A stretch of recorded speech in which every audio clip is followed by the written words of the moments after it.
નમસ્કાર, હું આસ્થા ગોસ્વામી ધ કેસરી ન્યૂઝ સાથે ડીસા તાલુકાના ભીલડી ગામની સોસાયટીઓ અને હાઈવે રોડ ઉપર કેટલી વાર ગટરના પાણી ફરી વળ્યા. નાગરિકોને મુશ્કેલી વેઠવાનો વારો આવે છે. નવી ભીલડી વોર્ડ નંબર 4ની ઉભરાતી ગટરોથી વેપારીઓ ત્રાહિમામ થઈ ગયા છે.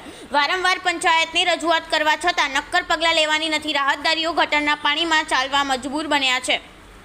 પંચાયત જોડે કાયમી ધોરણે આ સમસ્યાનો નિકાલ થાય તેવા કોઈ પ્રયાસો હાથ ધરેલ નથી. ચોમાસામાં તો આ સમસ્યા મોટી મુસીબતો ઊભી કરે છે.